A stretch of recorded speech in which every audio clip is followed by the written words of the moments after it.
Hi, welcome back to When the Call Hits Home. I'm Jennifer Woosley, licensed professional clinical counselor and the kid of a first responder. And my name is Ashlee Gessner. I'm a licensed clinical social worker, also a child of a first responder. And today we have a special guest on. Her name is Caitlin. So, one thing that I do have to share before we even start questioning her and getting her story is that Caitlin actually is a reason that this is happening. So, about a year ago, I actually saw it pop up on my Facebook, which is really exciting. I put a status out there for all children of first responders, and I was like, what do I do? Because I know I want to do something, but what do I do? And I had all these questions, and Caitlin was so kind to take the time to reach out to me and have a conversation with me and bounce ideas off of each other and things like that. So without Caitlin, I don't know that we'd be here. So I got to give Thank her, you, Oh gosh, I Caitlin. didn't Thank you, even know thank you, right? that. thank you. Right? I got to give I her get a to be ton of here because of credit. Caitlin. Oh, Yes. awesome. Yes. I got to give a ton of credit. And so we are so excited to finally have her on and to learn from her, learn her story. And I'm going to hand it over to you, Caitlin. So go ahead and introduce yourself and just let us know about you. All right. Well, my name is Caitlin. I am the daughter of a first responder. My dad was a police officer growing up, and I'm also the sister to a police commander, Wow. and I'm also the sister to a firefighter paramedic, and I'm the niece to a police officer. So I have a whole slew of first responders in my family, and still to this day, still dealing with the effects of unfortunately, positive and negative effects of being, a family member to first responders. It has definitely changed over the years. Yeah, so Well, I that's, appreciate that yeah, introduction and getting to know. And it sounds like just a family of first responders with yes, being even a niece, yes, yes, that's just in the bloodline a little bit. yeah. So just tell us a little bit what that was like growing up with a first Mhm. responder as a parent. Well, honestly, I want to say it shaped every aspect of who I am today in some way or another. So, right now, let me preface this. I'm married to somebody who is a marketing director for Colgan. Hmm. So, he has a desk job.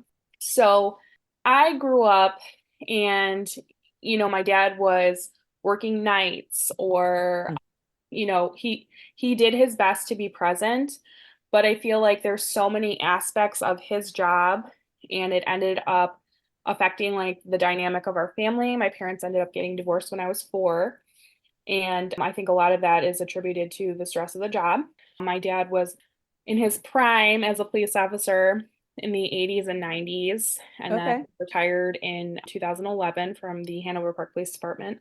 And he would used to take us on ride-alongs all the time. And I want to say since I was 5 years old, we started going on ride-alongs with him every other year. My brothers and I have two brothers. We would alternate and stuff. So it's different being married to somebody Yeah. who, stays in the same place, and you don't have, it's not like a life and death situation. So Right. like I watched my own dynamic of my own family being like, oh, I'm so thankful that, I don't have to worry about, my husband going off working nights or, Hmm. and the stigma that's out there today. Whereas when I was growing up, it was just kind of like, okay, I hope my dad comes home tonight. Or, I would hear all these stories that he would tell us growing up, and I couldn't believe it. Like, I was just, Hmm. what did you say? Like, what happened? So that really shaped my interest in criminal justice. And, we were raised, you respect law enforcement. Like Hmm. you're that's it. There's no black and white. It's you respect law enforcement. So for me growing up, I guess I was so naive to think that because I only had positive experiences with law enforcement, I guess, because Right. every time I would go on ride-alongs with my dad, he really worked closely with the Latin Kings, Hmm. and they're very prevalent in Hanover Park. And I mean, he did a lot of community outreach. He did policing on the bike. He took me to teach dare with him.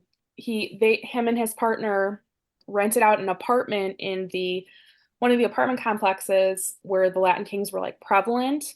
And he would get to know like their children or their brothers and sisters. And I remember there being a pool table and like a fridge, and they would just be like a positive influence Mm. so that, like if an emergency went down, like they were there. He spent a lot of time there. And I I hear a safe remember, place yeah, for people I to show loved up it. in a place that Yeah, was maybe so I not mean, always like safe. I never saw like obviously I don't think that anybody would take their child into danger and he would have never done that. But it was like every interaction, my dad was so kind and so genuine that I saw it wasn't like what the media makes it out to be, I guess. And this is in the 90s. Right. So I feel like it has significantly changed. And Hmm. I want to say by the time I got in high school, this goes back to my naive comment about how I just felt so proud growing up that I Hmm. felt so comfortable. I'm like, yeah, my dad's a police officer. And I remember being one of the only ones growing up whose dad was in law enforcement. I was so proud to say that. Yeah. And I always got like, oh, that's so cool. And like people would ask questions. And, I'm like, yeah, I got to go on a ride along. Like, I got to miss school to go on ride alongs. Feeling really gypped. I never had a Okay, ride Jennifer really got along. gypped. And I this is mean, how multiple cool children. I'm was like, that? Yeah. I'm gypped. My And dad has It's an been telling Illinois me to. thing. It's an yeah, Illinois thing, Jennifer. yeah. But Guess I mean, so. like, it was the time of my life. I mean, we would count down the days. We would fight, like, my brothers and I would fight every year. And we'd be like, you got to go last year. I'm like, no, I didn't. Like, we would fight over it. And we became close with a lot of the police officers, and it was just awesome, just Yeah, absolutely awesome. And then I want to say by the time I got in high school, like your friends start getting in trouble and they start doing, kids are questionable kids. things. Hmm. Yeah. I truly never did anything because I was so afraid to step out of line that it was just like in my head, like, okay, you don't do drugs, you don't go do this, you don't do that. So I walked a very narrow path because I didn't want to get in trouble. I didn't want to embarrass my dad. I didn't want to deal with those consequences Hmm. because his and my relationship was like so important to me. Like I don't bring shame to your family. Hmm. That's just how it is. And when my friends started getting in trouble, I remember like one time they would like intentionally like say things like all cops are pigs and kind of thing. And I'm like, what does that mean? Like that just kind of took me aback. Like they would intentionally Yeah. say it loudly in front of me so that like I would hear the comment. And would Wanting you a say that response from you're you. saying that's high school, right? Sorry. Yeah, this is like high school. So Okay. I graduated in 2007. And that's really when I feel like the shift started for me personally. I can't say, that that's when it like shifted for the world, but in my life personally, like that's when everything shifted for me because I was like, okay, I was like, why are police officers called pigs? Like I'd never heard that before. I'd only ever heard positive things. Yeah. And so as more and more time went on, like more and more things kept happening. And then it was almost like I was getting blamed. It felt like people get in trouble and then they would like intentionally be like, excuse my language, they'd be like, fuck the police and like, like all this stuff. And I'm sitting here like, why? Like, I know that I'm loving everything I'm hearing, and I know that something that I opened up about in a probably one of the first episodes was that moment when I realized like, whoa, yeah, things aren't yes, so nice here. yes. And I don't know about you and if you can relate or speak on this at all, but for me, like I did personalize it pretty heavily. Like I remember being like, Yeah, whoa, you're talking about that's my dad. Like that's my yes, uncle. That's yes, that's my family you're talking yes, about. And so can you give us a little about how you felt personally for when this was being sure. said? I was actually very upset about. I internalized it a lot because I felt like I was being targeted almost in a way because a lot of these people who were saying this were people I grew up with. So people who Hmm. knew my Yep. family, knew my dad, knew my uncle, like knew that my brother wanted to go in law enforcement. These were people that I've known since we were babies. Yeah. And then it felt like I was personally being targeted because they knew I went on ride-alongs, and they knew I was like very supportive and maybe they knew I was naive too, but it really hurt my feelings because I was like, wow, I would never say that about your dad, like I would never say disrespect somebody like that. And it was confusing too because I know what goes into putting your vest on, lacing up your boots, getting a cup of coffee before you leave the house. I know what that's like and I know what's going through their head. and I know what they're sacrificing every time that they walk out the door. So for me, I was just like, what the hell? Like, Yep. you have no idea. Yes. Like, is this the last time I'm gonna see my dad? But Oof. you get to say that, cops are pigs and like all this stuff. I'm like, but you don't know the emotion that goes into every time putting your gun on your holster. Hopefully, I don't have to use this tonight. Bye, Caitlin. I love you. I hope I get to see you again. Like, you don't know what that's like. And I think that hits, obviously, that hits home for me. I did share a little bit on our social media page of a Facebook post that I had put back in the day, because that was me to a T. Like, I used to cry, Yeah. especially when things started to change in this world. I would go home and I would stay up literally all night if I had to, just to see my dad walk through the door. Yeah. Like, I just want to see my dad one more time. Like, I would get so anxious about it. Mhm. And something that I developed, so my dissertation was all on the civil unrest and how it impacted active law enforcement officers. And one of the things that came out of that, one of my biggest findings, okay, look at everybody's getting my findings now. You got to read it, everybody. But one of my biggest findings out of this, though, was this huge theme of the impact to the family. And I'm not kidding when I say that I had officers tell me like their children developed, like I had one officer literally, it probably will never leave my brain, but her child developed seizures. And the doctors said that these seizures were brought on by the immense stress and anxiety because their parent was the front line of civil unrest. And Yeah. you don't stop to you know what I mean? Like, I don't think a lot of people stop to think about that. And now we're in a world of social media, Mhm. and these children of first responders are seeing it Yeah. live, getting it at school, getting it on Mhm. social media, and I can't even fathom. Yeah. Well, I appreciate actually that point too about the family, because that's really what I wanted to come back to. And Caitlin, I appreciate you sharing that. And I hate that that's, the experience. And yet I know that we're here because of that in terms of how you're talking and describing what your dad was doing, Mhm. and yet and to put on that clinical hat, like how that impacts the family, Mhm. right? And the reason, not to overspeak for you, but thinking about, well, I am going to take that personal because that's an impact to this entire family unit, Yes. that it's not just a sacrifice of an individual, it's a sacrifice of a family. And, I'm always going to come back to this place because I think the military has utilized and understood that and put some resources in its place. I just don't think we have that as first responder families. And so I think your ability to share that, it does just share so much light. And because it feels so isolating. I mean, Mhm. Ashlee, you and I really bonded over, I think, some of these conversations, and recognizing like, oh yeah, that's what I went through alone. And there was kind of nobody else. Mhm. Yeah. Yeah. It's a very lonely place to be, especially when it's such a giant shift too. When it was Hmm. like something to now it's just this like negative, like shameful thing that you are now a part of, I Hmm. guess. Yeah. And the part that really kills me, so like as a mom, you want your kids to experience like the highs that you experienced as a kid.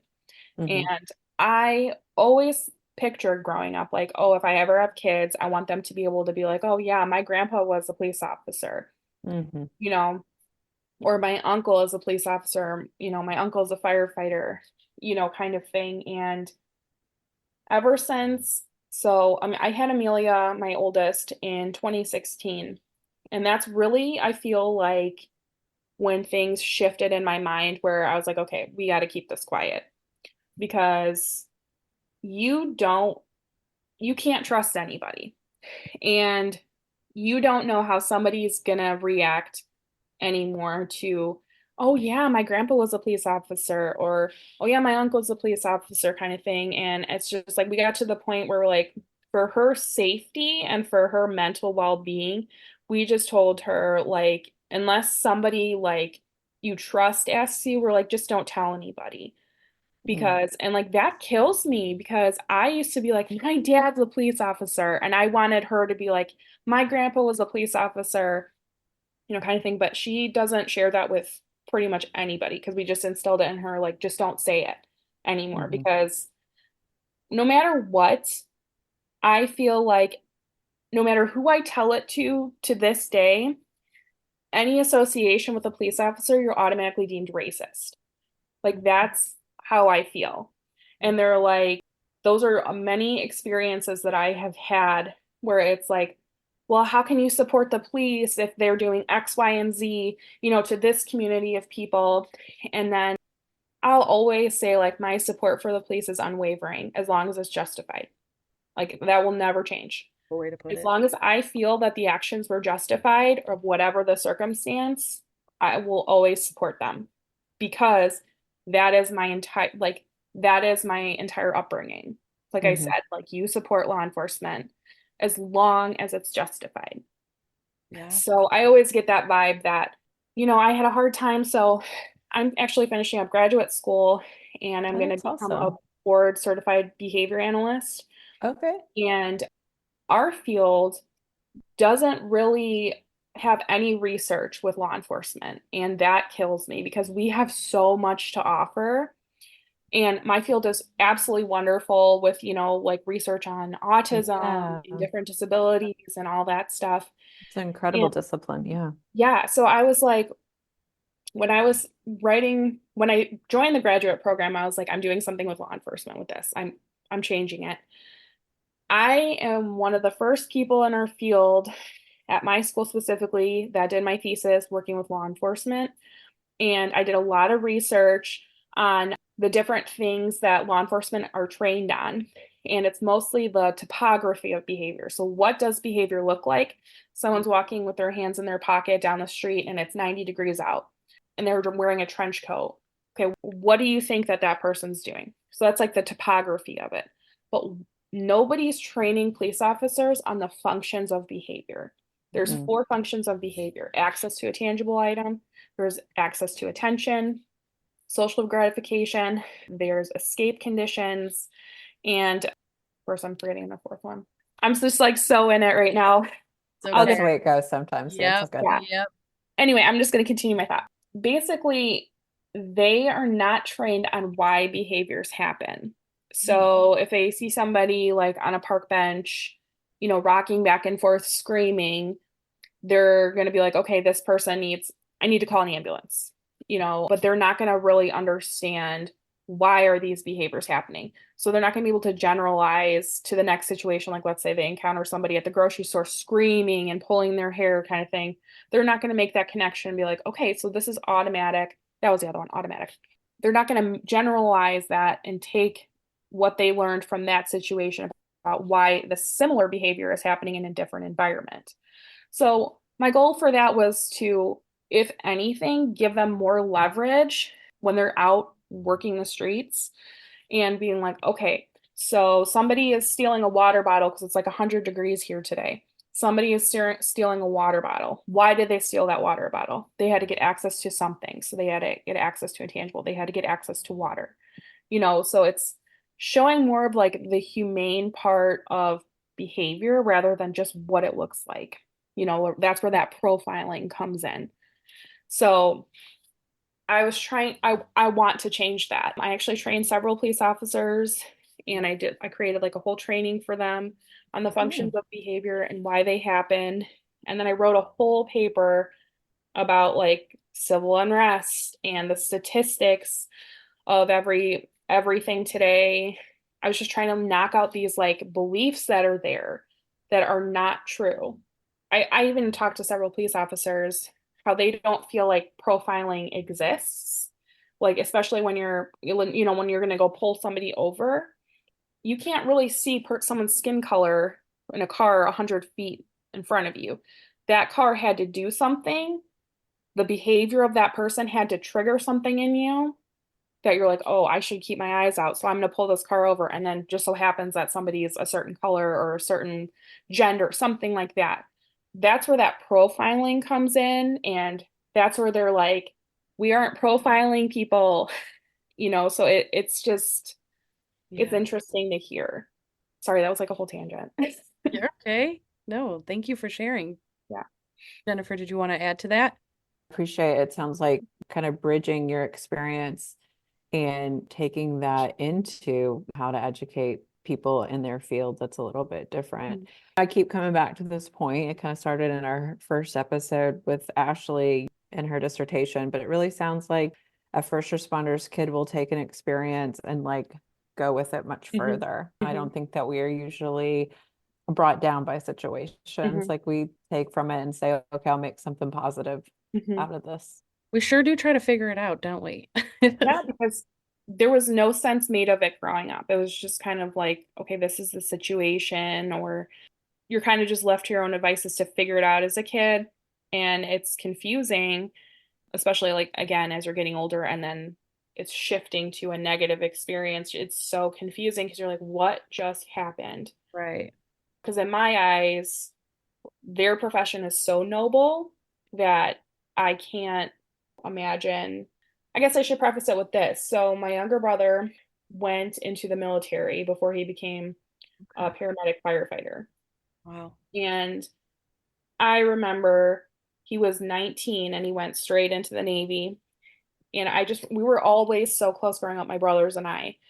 And I felt the same pride that he went into the military that I do for my brother who's a police officer. So like Mhm. that still to this day, I cannot make the distinction of like keyboard warriors and like all this stuff, how they just know that the way that things are. And Mhm. it's like if you had to sit through and watch the news and you haven't heard from your loved one in 3 months, wondering if they're alive or dead overseas, and like if you had to sit there and wait, like if you had to see my mom crying every night, waiting to hear from her son, and the way that she still does that with my brother, Oh, because as a police officer, I mean, we don't know. He's right. been in such horrible situations. He's gotten hurt in the line of duty. I mean, he was on the SWAT team. He saw so many horrible things, many horrible situations, all back to back to back. And it didn't just affect him and his family, it's affected our whole family. Right. Mhm. So I it to me like that pride is still the same, whether it be a soldier or a police officer, a firefighter, whatever, that that nobility, like the importance of that position, I know I could never do it. So the fact that somebody else is okay with, risking their life and giving up everything at the drop of a hat to help somebody is beyond me. Like I can't make that make sense in my head how people just sit behind a keyboard like I was saying, or on the news media kind of thing. They make this out to be such a horrible, horrible profession to be in. Or like you chose this, like you chose to this kind of profession. You chose to risk your life kind of thing. No, that's not what they did. They chose to help people. And that's the distinction that drives me insane because nobody wants Mhm. to talk about that piece. It's always like you chose this profession. You chose to put your family through that. And couldn't be farther from the truth. That's true. Especially when you like really understand it as a calling and to be to service to others is such a unique thing, Hmm. whether it's a service member, a firefighter, a police officer, it really is a service to others. Hmm. And that doesn't usually leave us in a lot of good places at Hmm. times because Hmm. humans are difficult. Hmm. Hmm. That And, was so and that nicely said. too, yeah, like coming coming out of my degree as a behaviorist now and like seeing why things are the way that they are, it drives me insane because we're only furthering this belief, that nobody needs to be held accountable anymore. And it drives me nuts because I'm sitting here like we wonder why the world is the way that it is. We wonder why that there's school shootings. We wonder why you can't go to the grocery store without, me personally, my head's a swivel. We wonder why the world is the way that it is when we have taken away that accountability piece and we've taken away those soft social skills. I don't even have to have we don't have to do this right now. I could just type everything I want to say to you. Can you explain what a soft social skill is just for Yeah. people that maybe don't know? Yeah, so like I don't have to make eye contact with you. I don't have to say hello to you. I don't have to do any of that anymore. I could just look at my phone and I could just turn my back and it's acceptable. It's acceptable to do that now. And that blows my mind because I mean, I'll be walking my dogs in my neighborhood and I'll say hi to everybody. And then I've had like responses now where it's just like people ignore you, or they're like, they flat out say, like, now is not the time to say hi. And I think I'm just like, wow, that's just like a human nicety to like just to look somebody in the eye, talk to them. I mean, I've worked with students before who would come into the classroom, immediately sit right at their desk, and wouldn't even say good morning, wouldn't say hi to you, wouldn't, the door would slam right on the person next, but behind them. And I was like, I'm like, good morning. And then again, no response. Good morning. Like until you respond and have a conversation and look me in the face, like we are losing those skills. And it's so disheartening because I worry for the future. I worry for the future of my kids, and I want them to continue to be kind and to hold the door for the person behind them and all that stuff. So, Well, and and yeah. sorry, my thought process here a little bit too is I'm kind of connecting the dots from when we first started actually talking today to now. Like, so how much of that though, I do think it's a new way of just parenting in general has changed a lot, right?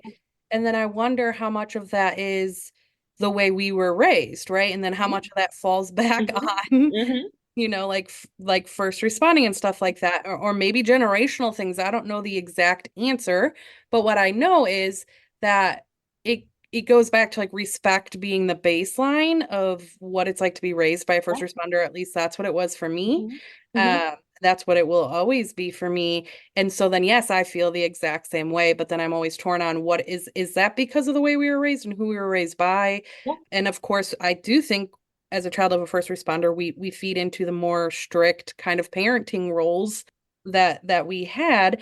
But one thing that you mentioned that I'm interested in a little bit here too, and I'm interested in it because I married somebody who, thank God for him, shout out, he's our producer. He's all the bad Oh, here. So he is hold why on we're here. Thank God here. for Danny Geffner, everybody.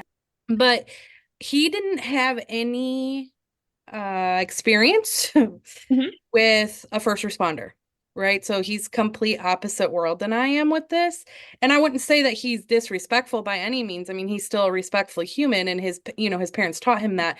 But are there differences in the way that him and I would probably parent and probably see things? Absolutely. Mhm. Right. So, like, do you see any of that with your husband now? Because you're so enmeshed, like, just like me, I have Mhm. uncles, Yeah. everybody, but you're so enmeshed in it. Like, how has that been different for you now marrying someone who's outside of of this world? Yeah. So that's a really good question. Fortunately, like my husband's dad, my father-in-law he's from Louisiana. So he used to work in the prisons, but he would ride on horseback and he was like a prison guard on horseback. My husband's family is very sometimes Southern, I'm just going to say it like Southern traditional views. So you respect law enforcement or you get the back of a hand. So Okay. that's kind of how he was raised. His dad did that before he was born. So I don't think he ever experienced it firsthand. But I try and share these experiences with him and stuff, and he's just like, okay, it sounds cool. But I'm like, you're not as excited. Like, why aren't you so excited? Yes. You Yeah. know? Like, I Yeah. gotta go on ride-alongs. Right. Like, is that Exactly. exciting Exactly. for you? Well, and for me, for him, it's been a big transition, I think, for us in general, of like, we are tough love through and through. Like, if my Mhm. dad is not making fun of you and Yes. like giving you a really, really hard time, Yes. Yes. then he doesn't like you. Yes. And so like my husband at first was like, whoa, like he is a Yeah. giant scary man and I don't know what to think of this. And I'm like, he's just messing around. I'm like, this is a good sign. Like Yeah. this is normal. Now we've been together almost 10 years. So Yeah. now they give it back to each other. But Yes. like it's things like that I'm so used to that. Yeah. That's just I think, it. like That's just Jennifer, I'm sure you can agree, right? Like you're so used to that behavior that you don't see it differently. But then when you start to talk to people who didn't grow up this way, you're like, oh, yeah. you don't say, oh, you don't. So I'd I'd love to get both of you guys feedback on this a little bit. Just, again, Caitlin, you've shared so much. I was an adult and again had a friend who had just married a law enforcement officer And I happened to be hanging out with her, and it was like a group outing, and there were some other people there. And I think one of the other women there, she had just got a speeding ticket. And she, of course, was complaining about that. And my friend, I mean, she became very defensive and, kind of like, It you was know, uncomfortable. well, and kind of came for the girl a little bit. And, I just didn't say anything. And later, my friend kind of talked to me, and she was just like, doesn't that drive you crazy? And stuff like that. And I mean, I don't love it, but I've also like, that's been an experience for me for such a long time. I don't want to say that it was kind of like water off a duck's back, but like I just don't take those things personal. And there's been, a multitude. And again, a speeding ticket conversation is very different maybe than some other things we've talked about. But I don't know. I was thinking about that and kind of, I think, self-analyzing myself a little bit of like, oh, was there something wrong with me? Like, I do think it No, varies, right? Like, I don't know, Caitlin, if you agree. I feel like it does vary on topics because I've had that happen before too, where someone just says something next to me, either about a speeding ticket or like just something stupid, like, oh, that I don't know, anything, like they seen a video or they got in trouble for something else that really is minuscule, but it's the end of their world. And I get it, and then they say something mad about the bad, I should say, about the police. And you're like, there's sometimes where I am just able to be like, okay, well, like in my head, I'm usually like, okay, well, you're mad because you did something wrong. Like exactly. I'm able to be like, well, don't get caught. yeah, exactly. Like, Exactly. no cop, no stop type thing. You got stopped. I don't know what you want me to say. Like, like I am able to like, I sometimes laugh at that stuff. That's probably wrong of me, but sometimes I do have to giggle because I'm like, I mean, most of the time, yeah, okay. Like, say what you Yeah. got to say, do what you got to do. I think for me, it's just when I hear those like bigger statements, like all cops are murderers or Yes. things like that, that I can't, like, my insides get like, like, That's when I can't keep quiet. I try to keep quiet. Like if it's a speeding ticket situation, fine. But at the same time, I like there's just something inside of me that always has to like point out, but you were speeding though. You know what I mean? Like, Mhm. but what were you doing that caused you to get noticed by the police in the first place? So it's like that goes back to my accountability pet peeve with people is like they weren't doing anything wrong.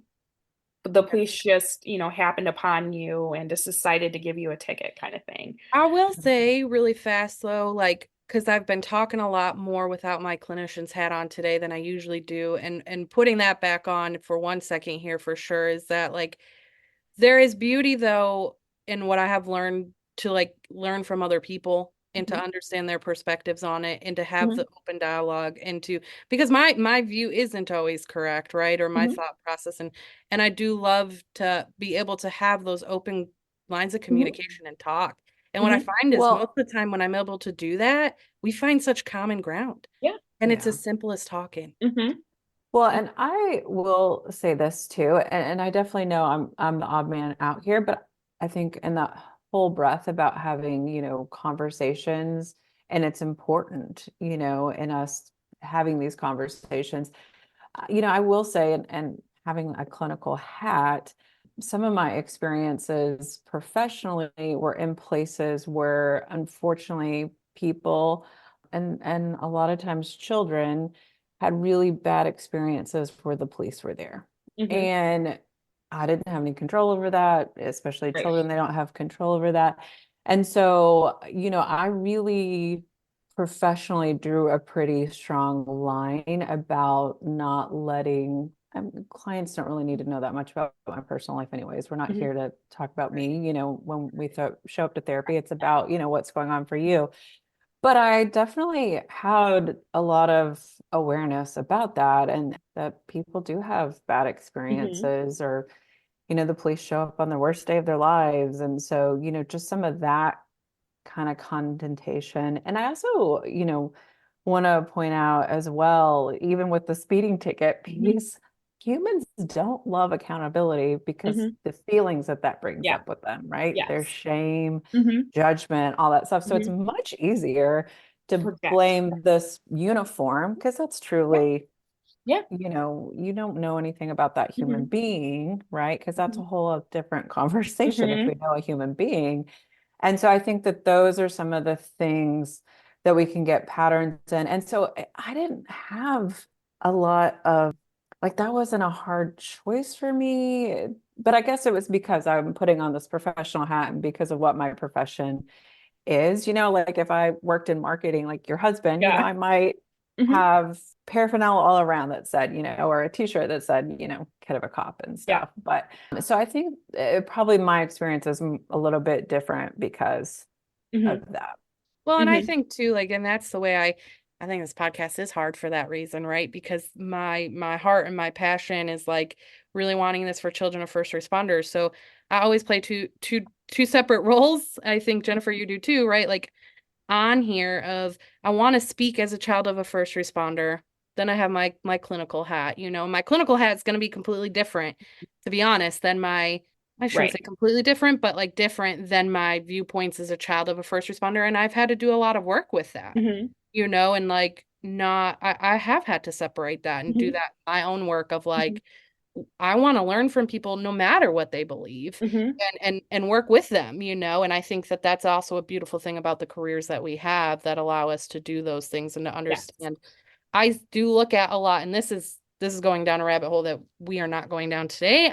But I do look at a lot of things system wise, Yeah, I right? appreciate you So bringing that like, up with your master's in social work. I'm no system expert, but I know yeah, somebody so who my is. whole my dissertation, I really included that systems piece, and I don't ever turn my head to that there is a lot of things that we need to fix within a lot of Oh systems. yeah. Yeah. And I will never turn my head to that. So, That I think sometimes sadly are unjust. And uh-huh. Caitlin, to your Oh initial yeah. point about justice being important, and man, it's a bummer Mhm. when we Yeah. see those things that are unjust Mhm. to different populations and things like that. So Yeah, I and appreciate you bringing that up too, Ashley.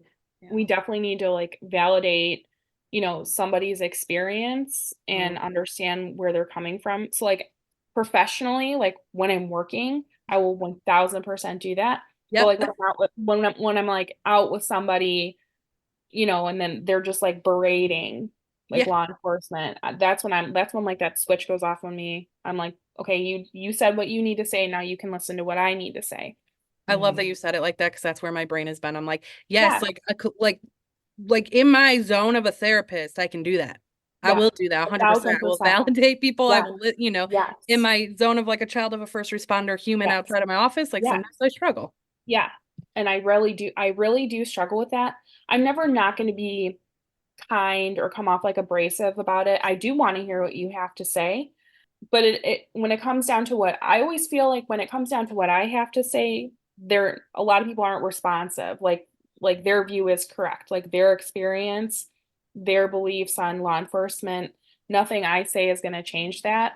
And it's hard for me because I'm like, if you could just see, Hmm. what goes into being a first responder, like if I tell people all the time, like if you want to see how it really is, sign up to go for a ride along.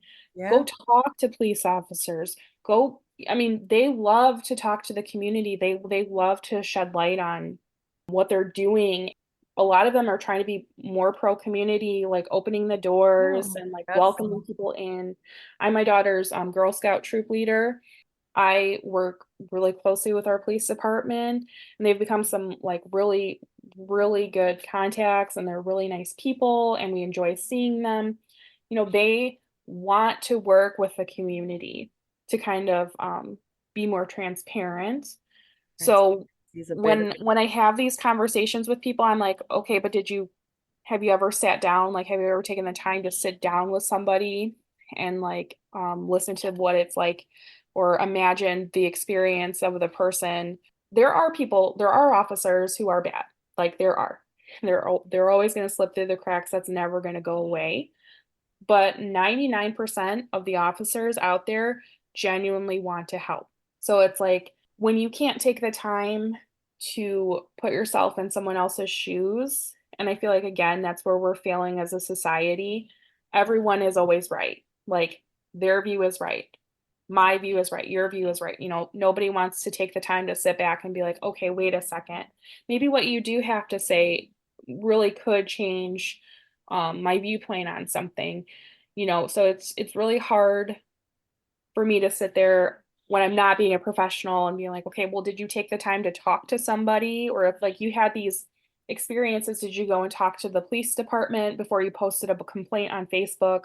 Did you take measures to correct the situation or to learn more about why these protocols are in place or what the laws are, kind of thing? And I know nobody has a lot of time, but if something's really bothering you to the extent that you need to make like a Facebook post about it, or generalize like all officers are murderers, whatever, racist, that kind of thing, my response is always, did you take the time to do research of your own? Did you take the time to get to know an officer, ask these questions? And that 99 there no, not even 99, 100% of the time the answer is no.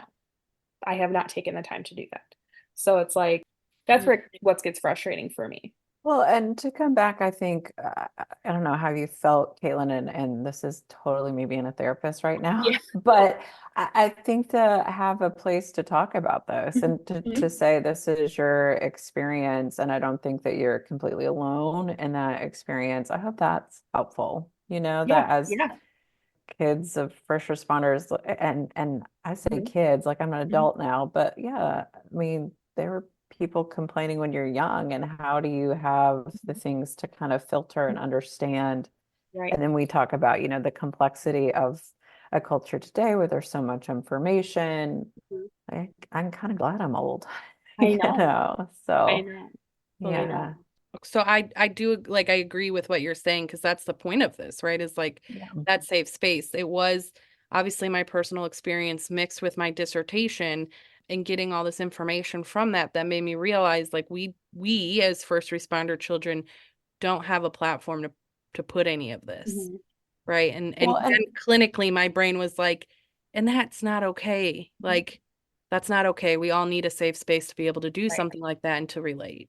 Mhm. Well, and Caitlin, I think you opened us up today with even saying, like, my dad did this, my dad did that, and yet it impacted my entire Yes, family. I did. And that's a system, right, Mhm. Ashley? Mhm. Right? Yeah. Oh yeah.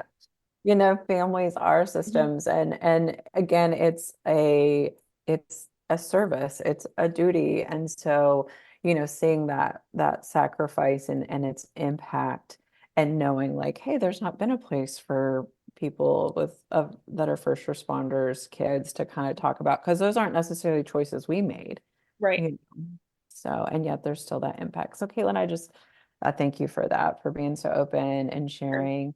And I also hate, that you've had to have these Yeah. encounters Well, it's like repeatedly. really nice to have like now a community being built on this, because like I said, growing up, it's just kind of like this is just how it is. You just kind of roll with the punches. Hmm. And then now as like an adult and as a mom, Yep. it's kind of the world is changing and it's always going to be changing. Right.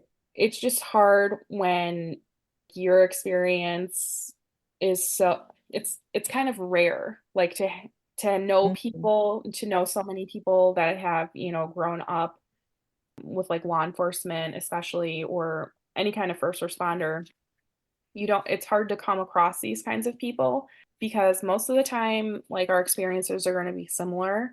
Hmm. And I thank God that I had two brothers growing up who were like experiencing the same things that like we were, that I feel like I agree. that bonded us Yeah. a lot, because we kind of went through it. Like, yes, my dad was, on the front line, pulling dead bodies out of cars, kind of thing, or, in a gang shooting, in a riot, whatever the situation was.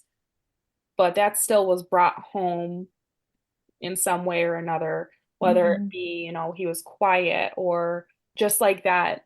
My dad always says, because I always ask this question, I'm like, how do you just, like you just saw a dead body, like, how do you process that information? Like, I can't make sense of it. And he's always been so good about saying, like, this is work, that this is home. So he's always able to like compartmentalize it. But I'm Hmm. just sitting here like, how it still was brought home in one way or another, whether, Right. you know, it was intentional or not, like it still affected Oh, all of of course. Yeah, you you know? can't walk away something like that with there Yeah. not being a little bit Yeah. of dust on you, Yeah. right? Even So, when you're trying to yeah. shake so much of it Yeah. off.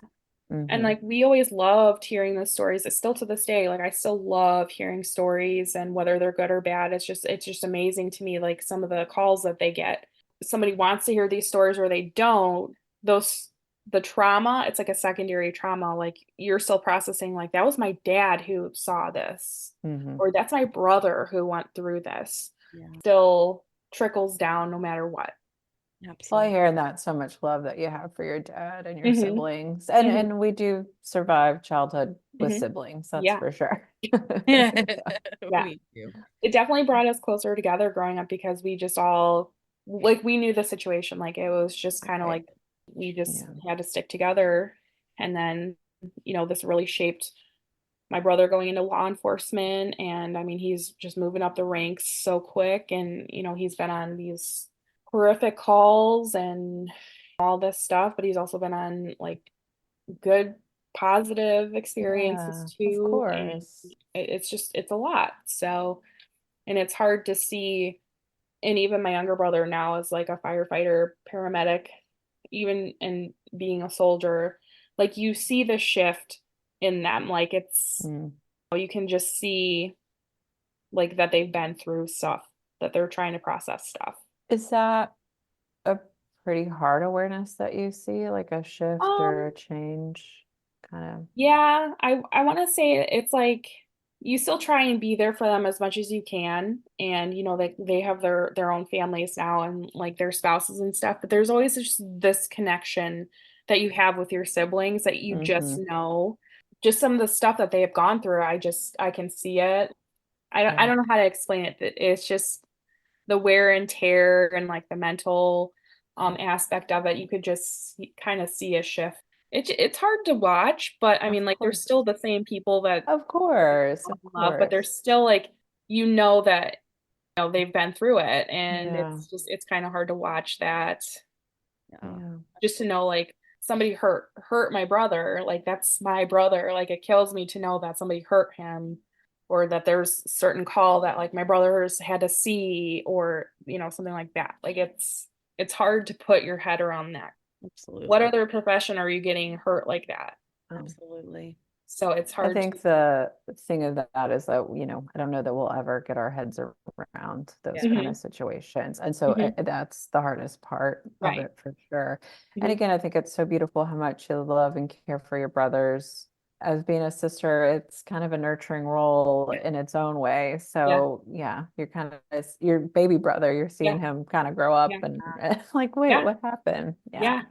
Yeah. So, and we're all still pretty close to this day. And it's just, I'm their biggest fan, whether they like it or not, you Aw. know. I Well, it love also that. sounds like that protective sister Oh, too, yeah. and why, like, I will say Hmm. something. I will kind of Hmm. point out when you feel like that there's Yeah.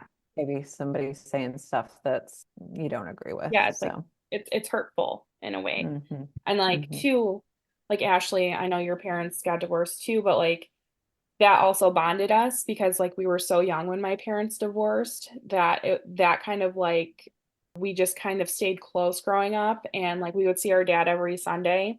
We would go do fun things and we would go hiking or anything like that. And we'd always be like, oh, what happened to you this week, or what calls, kind of thing. And even when my dad was working, like working nights, I remember like pagers back in like the 90s. Yes. Oh yeah. Hmm. Yes. I remember like my dad, we would page my dad, and he would always immediately get a phone to call us so that we knew like he was okay, or if like there was a problem, like, or we had a question, or we just wanted to hear his voice, like he would immediately like respond to us. So that was always comfort because we wouldn't see him every day. It would be Sundays we would see him, but he was always in contact with us, and he always like made sure that we knew he was okay. So that was very important growing up, but that truly like bonded my brothers and I, and were like, oh, don't worry, I talked to dad, he's okay. Like it was Yes. just like I that love kind of that. thing. That was the trajectory pretty much of our whole childhood. And it didn't just affect my life and my career, it affected both of their careers, it affected my uncle's career, and all that stuff. So it's very near and dear to my heart. Well, I mean, this has been really incredible, and I can't thank you enough for like Oh, opening up and talking with us and giving us yes. some in-depth information. I almost feel like we needed an episode like this to kind of rip off some of the Yeah. band-aid harder Yes. discussions, and I Mhm. really appreciate you being so open and Of course. vulnerable to do so.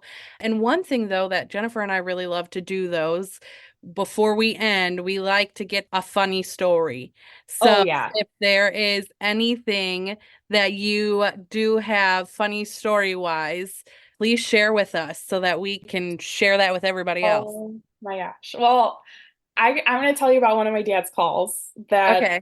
Okay. sticks with me to this day. So he told me, I think I had to be about, I don't know, 10 years old, but there was this like pet cemetery in Hanover Park, and I think it's still there. It's still there.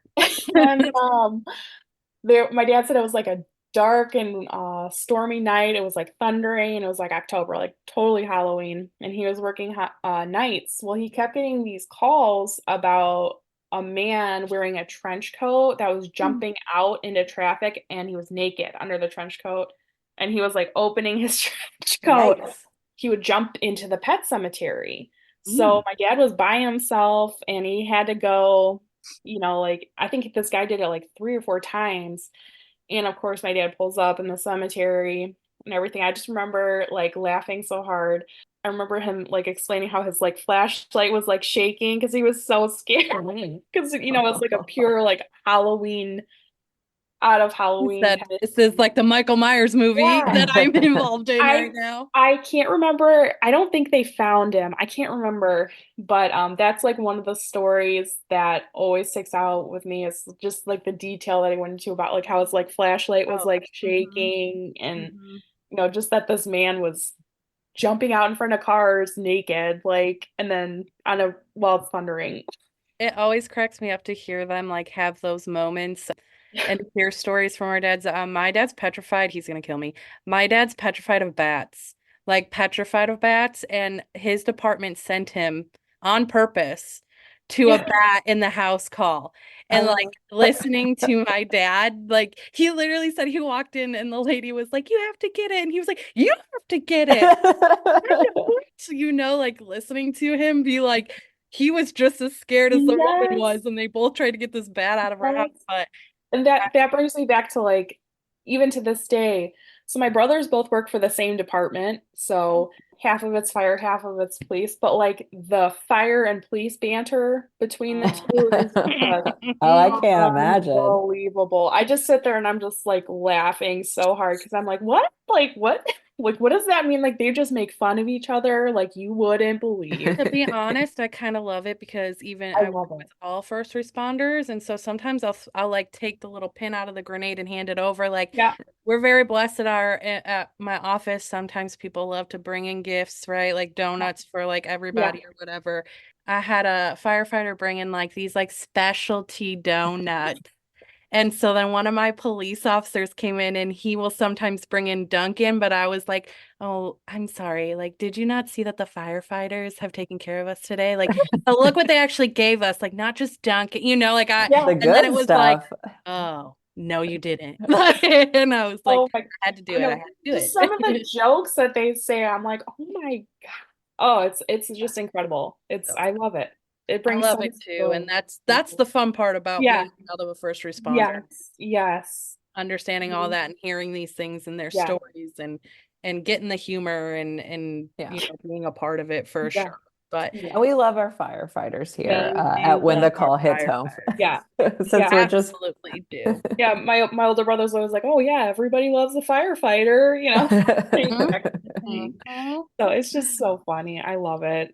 It is. Well, Caitlin, thank you so much for coming on Yes, today. Caitlin. Thank you. We- Especially being in graduate school, the fact that Oh, you had any Yes, time, oh, like, for oh real. yeah. I'm graduating in December, so Oh, Yes, you got to come back on and congratulations. tell us all I would about it. love to. Yes, I would love Tell us to. Yeah, all come on and about it. educate us some more about I love Yes. ABA learning and so much. Yeah, I'm trying to pioneer a path for more behavioral trainings and all that stuff, and with offering more experienced officers in our field. So hopefully We And get I'm the going to ball. be honest, I think that's the point, right? We can sit here all day and talk about things, but we all have to put it into action at Yes. some point too and figure it Absolutely. Absolutely. Okay, Ashley, take us to out. church. All right.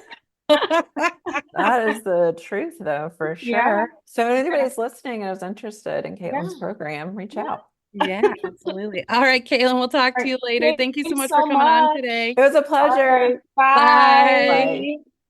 Caitlin, again, thank you so much for your time and sharing those experiences and for what your dad did for the community and your brothers for what they do and serve now. And again, sharing kind of that impact and your own sacrifice as a kid of a first responder. So again, thank you so much for your time. And we do have to thank her one more time, Caitlin, again, for just being willing even a year ago to open up to me and to help kind of put us on our path to developing this podcast and trying to create a community for children of first responders. So we are so thankful for Caitlin and her time. And of course, we all want you to remember that when the call hits home, Jennifer and I are always here for you. Thank you.